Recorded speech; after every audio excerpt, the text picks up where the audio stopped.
ইসরাফিল আলাইহিস সালাম সিংহায় ফু দিয়ে দিবি, ওনার বাঁশি ফু দিয়ে দিবি। ওনার সিংহা কত বড় জানুনি, ওনার বাঁশি কত বড় জানুনি। নবী বলেন, আমি যেদিন মেরাজে গিয়েছি ইসরাফিলকে দেখলাম সিংহা মুখে নিয়ে দাঁড়িয়ে আছে। আমি প্রথম সালাম দিলাম, ইসরাফিল জবাব দেয় না। দুবার দিলাম, জবাব দেয় না। তিনবার দিলাম, জবাব দেয় না। নবী কই, ইসরাফিল, আমি বুঝতে পেরেছি তুমি আল্লাহর হুকুমের অপেক্ষা আছো। আল্লাহ কখন হুকুম করবে তুমি ফু দিয়া দুনিয়াটা ধ্বংস করে ফেলবা।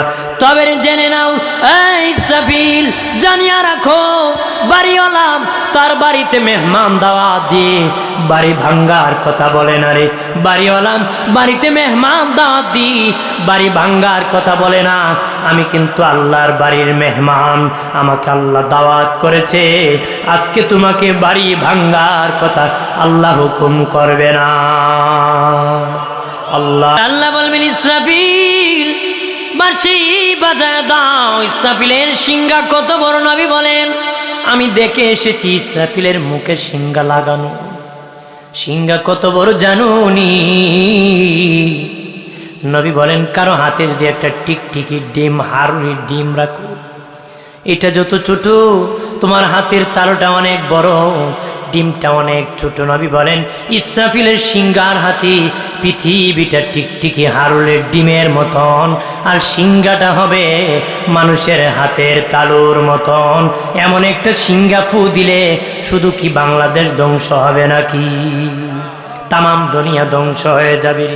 আর মানুষ ইসরাফিল বাঁশি দাও আমার তুরি, এই জমিনের পাহাড় উড়ে যাবে, গাছ উড়ে যাবে, বাড়ি ঘর উড়ে যাবে, মানুষ দৌড়াদৌড়ি করবে, মানুষ দৌড়াদৌড়ি করবে। নবী বলেন, কেউ আবার ব্যবসা করতে দোকানে গিয়েছে, দোকান খুলবে, সেখানে তার কিয়ামত হয়ে যাবে। কেউ হাল চাষ করতে জমিনে গিয়েছে, সেখানে তার কিয়ামত হয়ে যাবে। ব্যবসা বাণিজ্য করতে গিয়েছে অন্য দেশে, সেখানে কিয়ামত হয়ে যাবে রে। অনেকে অনেক কাজে কিয়ামত হয়ে যাবে। নবী বলেন, তখন মানুষ দৌড়াতে লাগবে, কই যাব, অশান্তি করতেছে, কোথায় যাব? সবাই বলবে চলো নেতার বাড়ি যাই। দুনিয়ায় ঝামেলা হলে নেতার কাছে গেলে সমাধান পেতাম। দেখি নেতায় কি বলে। সবাই দৌড়াইয়া নেতার বাড়ি যাবি। নেতা বলবে, হ্যাঁ আমিও তো সেই দিশেহারারই, দিশেহারা পাখির ন্যায় হয়ে যাবে। কোনো পাখি যদি বৃষ্টি বেজে যায়, তেমনি বাবা জমিনে পড়ে, আবার ওঠে, আবার পড়ে, আবার উড়াল দেয়, আবার পড়ে যায়, ঢানা ভিজে গেলে মানুষ এইভাবে দিশেহারা হয়ে যাবে। কি করব, কোথায় যাব, এইভাবে দিশেহারা হয়ে যাবে। সবাই মিলে মিটিং করে বলবে, চলো আমরা মরুপ্রান্তরে যাই, খোলা মাঠে যাই, হাওরের মধ্যে যাব। সবাই হাওরের মধ্যে যাবে। নবী বলেন, যখন জমায়েত হবে খোলা মাঠে, তখন চতুর্দিকে ভাগ লোক দাঁড়াবে, বেড়া দুম্বা গরু ছাগল দাঁড়াবে, হাঁস মুরগ দাঁড়াবে, পাখিগুলা মাথার কাছে দাঁড়াবে, জিন জাতি এসে যাবে। আল্লাহ বলবেন, আজরাইল তুমি তাদের রুহু কবজ করুরি। আজরাইল আসিয়া পাখির রুহু কবজ করবে, পশু পাখি বাবা ভেড়া দুম্বা সব কিছু রুহু কবজ করবে, জিন জাতির রুহু কবজ করবে, মানব জাতির রুহু কবজ করবে। করিয়া আল্লাহকে বলবে আল্লাহ, চিৎকার দিয়া বলেন আল্লাহ, আরো জবান খুলে বলি আল্লাহ। প্রাণের আল্লাহ রে কোথায় গেলে পাব তোমারে, প্রাণের মাওলা রে কেমনে ডাকিলে পাব তোমারে। বন্দী হইলাম শয়তানের জালি, দিন কাটাইলাম হেলে দোলে। বন্দী হইলাম শয়তানের জালি, দিন কাটাইলাম হেলে দোলে। আমার জীবন মরণ দিলাম তোমারে, আমার জীব মরণ দিলাম তোমারে। প্রাণের লারি কোথায় গেলে পাব তোমারে, প্রাণের মাওলা রে কেমনে ডাকলে পাবো তোমারে। চিৎকার দিয়া বলে আল্লাহু আকবার। আজরাইল কি বলবে, মালিক ও মালিক, পৃথিবীতে আর কেহ নাই, তুমি আছো আর আমরা ফিরিস্তার দল আছি। আল্লাহ বলবেন, আজরাইল, ইসরাফিল, মিকাইল, জিবরাইল, তুমি আজরাইল 4 জন বাদে বাকি সবার রূহ কবজ করো। সব ফিরিস্তার রূহ কবজ করা হবে।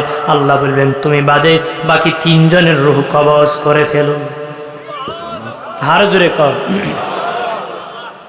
এবার আজরাইল বলবে, আল্লাহ ও মালিক, আর কেহ নাই, তুমি আর আমি আছি, এবার তুমি আর আমি। আল্লাহ বলবেন, আজরাইল তোর এবার মরণের ফালা। আজরাইল তখন চিৎকার করে কান্না করবি, চোখের পানি ছাড়বে আর চিৎকার করে কান্নাকাটি করবি। আল্লাহ গো, আমি আগে যদি জানতাম পৃথিবীর কারোর রূহ আমি কবজ করতাম না। ও মালিক, আমি যদি আগে জানতাম আমার রূহ কবজ করা হবে, আমি বাবার সামনে ছেলের রূহ কবজ করতাম না, টানিয়া নিয়ে যেতাম না। মায়ের সামনে আদরের ছেলের রূহটা আমি বের করে নিতাম না গো। ছেলের সামনে বাবার রূহটা আমি বাহির করতাম না। আল্লাহ গো, রূহ কবজ করা অনেক কঠিন। যার রূহ কবজ হয় সে বড় কঠিন মোকাবেলা করতে হয়। আল্লাহ, আমি আগে জানলে কার রূহ কবজ করব। আল্লাহ বলে, আজরাইল তোমার রূহ কবজ করা হবে। এমনি আল্লাহ বলেন, আজরাইল তুমি মরে যাও, আল্লাহর হুকুমটা মরণ বনে যাবে, সাথে সাথে তার মরণ হয়ে যাবে। আল্লাহু আকবার কর।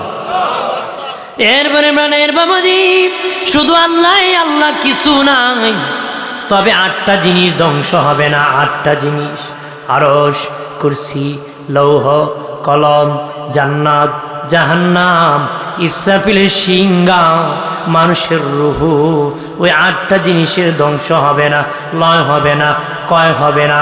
প্রত্যেকটা মানুষের রূহ ইসরাফিলের সিংহার ভিতরে থাকবে। সিংহার ভিতরে প্রত্যেকের সিংহাসন থাকবে, আসন থাকবে। প্রত্যেকটা মানুষের রূহ ওই সিংহার ভিতরে থাকবে।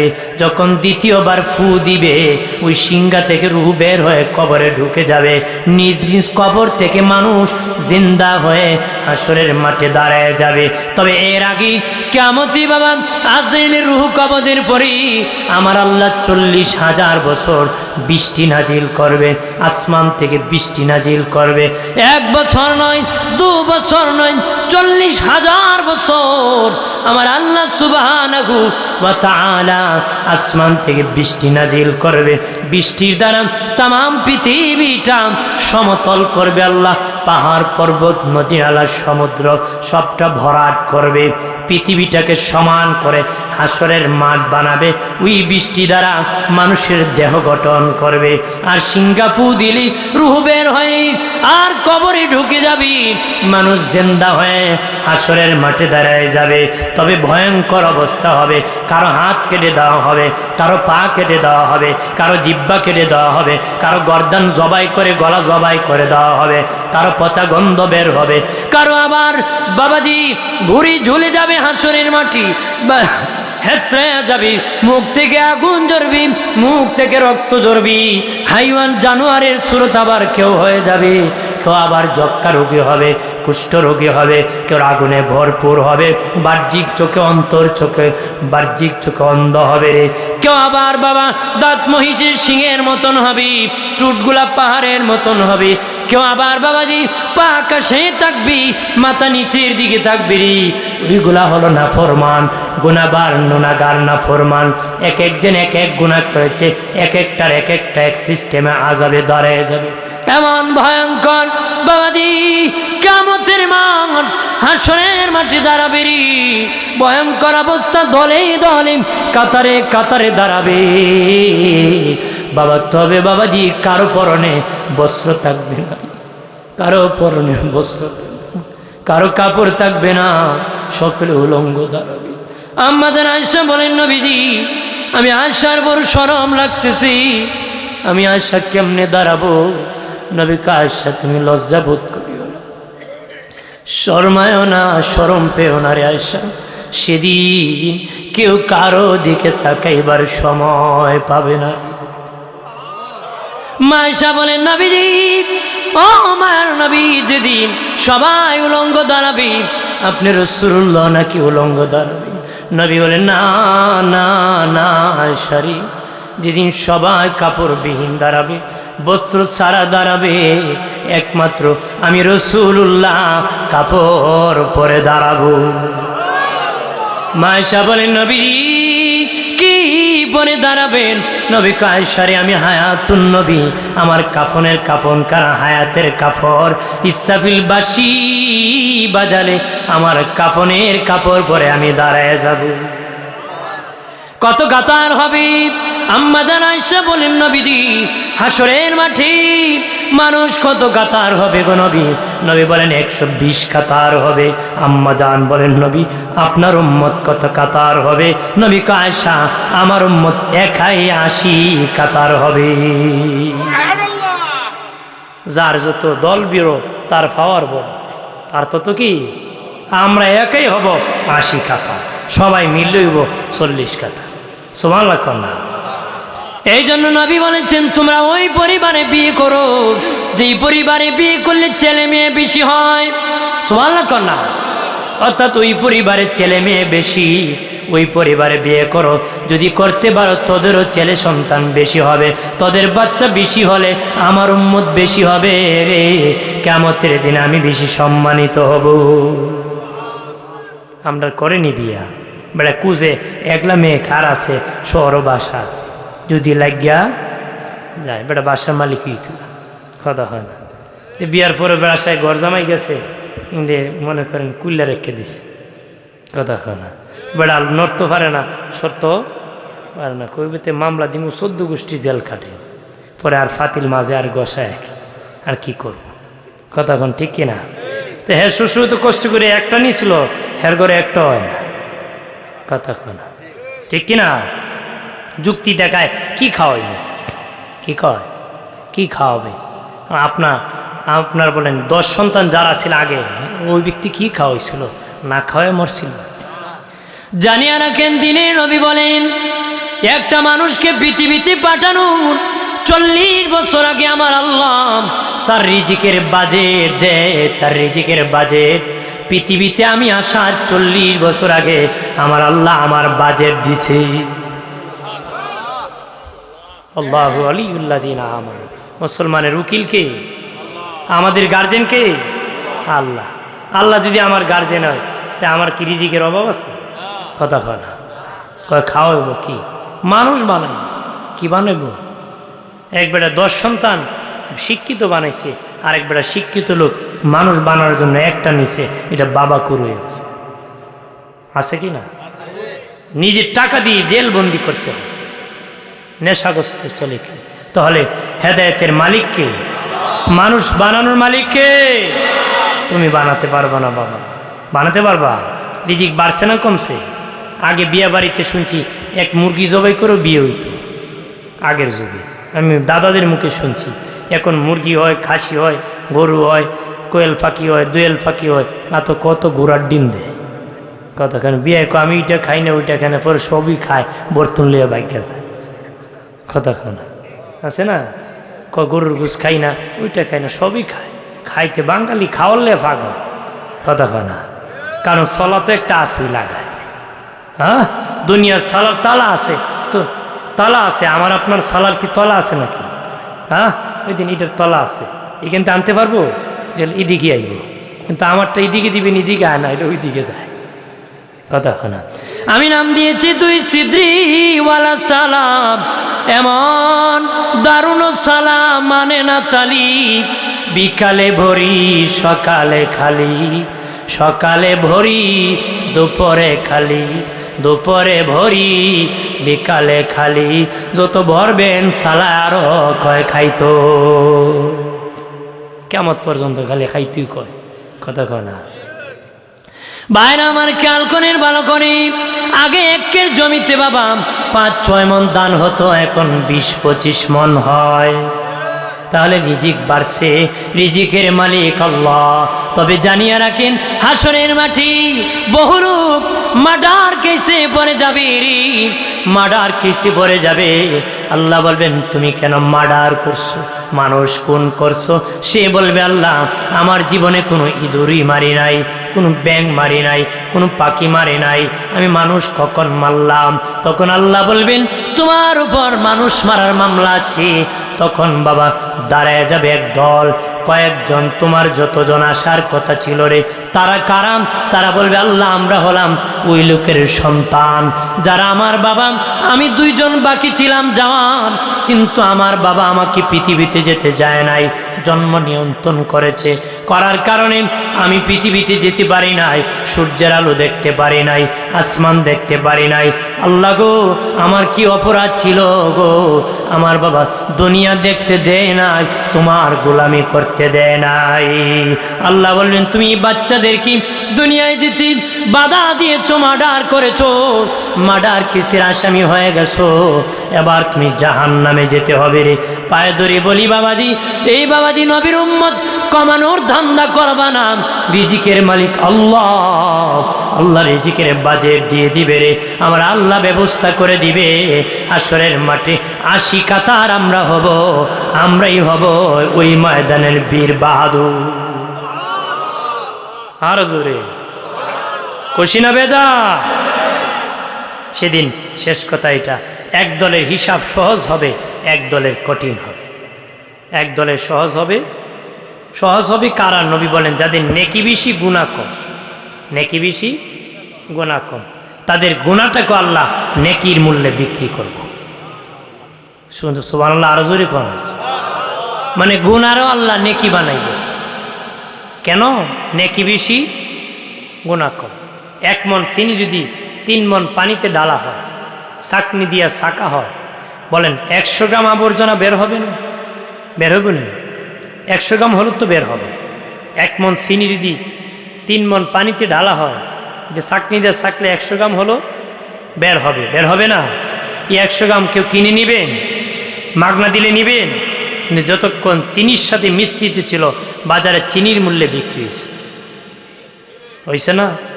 চিনির সাথে মিশ্রিত ছিল, বাজারে চিনির মূল্যে বিক্রি হয়েছে। ঠিক কেন? অর্থাৎ চিনি বেশি ময়লা কম, চিনি বেশি ময়লা কম। ঠিক আমার আপনার নেকি যদি বেশি হয়, গুনাহ যদি কম হয়, হাসরের মাঠে এমনি আল্লাহ ওই গুনাহটাকে নেকির মূল্যে বিক্রি করবে। উনি বলছেন তাদের হিসাব সহজ, আরেক দলের কঠিন হবে। তারা কারা? যাদের গুনাহ বেশি নেকি কম। নবী বলছেন, আল্লাহ বলবেন, বল কেন গুনাহ করছো? নবী বলেন, আল্লাহ যদি বলে কেন গুনাহ করছো, ও জবাব দিতে পারবে না, জাহান্নামে যেতে হবে। কই যেতে হবে? হাসরের মাঠ ভয়াবহ হবে। আল্লাহ যেন আমাদের সকলকে কিয়ামতের ভয়াবহতা থেকে রক্ষা করে, বলেন আমিন। আর যখন আমিন। এটা মাদ্রাসা আল রহমান আল্লামাল কোরআন খলাকাল ইনসান, দয়াল আল্লাহ কোরআন শিখাইয়া মানুষ বানাইছে। সুবহানাল্লাহ। আল্লাহ বলতে পারতো, দয়াল আল্লাহ মানুষ বানাইয়া কোরআন শিখাইছে। আর রহমান খলাকাল ইনসান আল্লামাল কোরআন কইতে পারত। আল্লাহ না কইছে আর রহমান আল্লামাল কোরআন খলাকাল ইনসান। আল্লাহ কইছে দয়াল আল্লাহ কোরআন শিখাইয়া মানুষ বানাইছে। অথচ আমি আগে শিক্ষা পড়ে, কিন্তু আল্লাহ বলার ভঙ্গিতে বুঝাইছে শিক্ষা আগে, জন্ম পরে। জন্ম কি পরে? কিন্তু ব্যাখ্যা তাফসীর আল্লাহ বলেছেন না, জন্ম আগেই হয়েছে, কিন্তু মানুষ 2 প্রকার। মানুষ কয় প্রকার? 1 প্রকার জন্মগত মানুষ, আর 1 প্রকার গুণগত মানুষ। গুণগত কারা? যারা কোরআনের পথমত মেনেছে, কোরআনকে ভালোবেসেছে, তারা হলো গুণওয়ালা। ওরা কি আল্লাহ মানুষ কইছে, অর্থাৎ কোরআন শিখাইয়া মানুষ বানাইছে। আর কোনো মানুষের জন্য দোজক নাই। কোন মানুষের জন্য কি? কোরআন না মানলে দোজকে যেতে হবে। কোরআন না মানলে কি? দোজকে। কোরআনের প্রথম সূরা কিন্তু সূরা বাকারা, গাভীর নামে, গরুর নামে। শেষের সূরা কি? সূরা নাস, ইনসান, মানুষের নামে। তার মানে আল্লাহ বুঝাইছে, কোরআনে ঢুকার আগে তুমি গরু, তুমি কি কোরআনে ঢুকবা, পরিপূর্ণ মানিয়া বের হলে তুমি ইনসান, মানুষ। আবার মধ্যখানে থামলে হবে না। আপনি একটু আগে বের হয়ে যাবেন, মানুষ হতে পারবেন না, পুরাটা মানে বের হতে।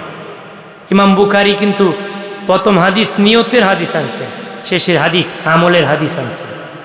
মনেও বুঝাইছে নিয়ত যার ঠিক আমল তার ঠিক।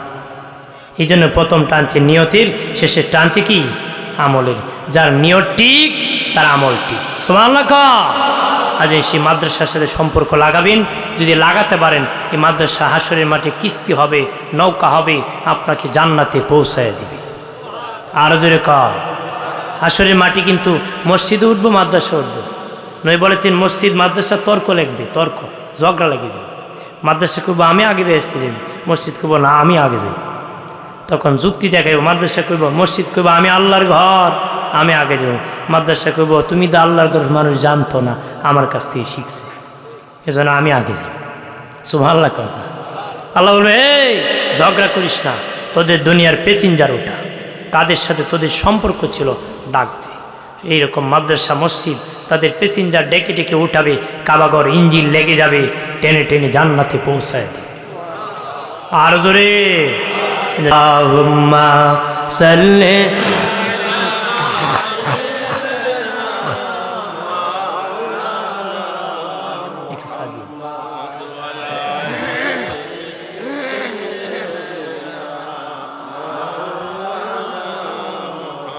এ জীবনে যার দিল ভাইজান নবীর জন্য কাঁদে না,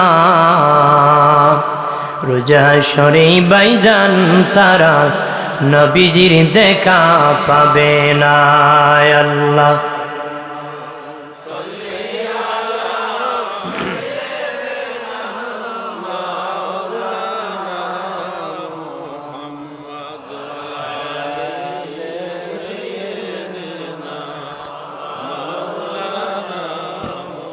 এ ধরাতে সে নবী না দেখিলেন বাবার মুখ, 6 বছরের কালে নবী হারাইলেন মায়ের বুক। আল্লাহ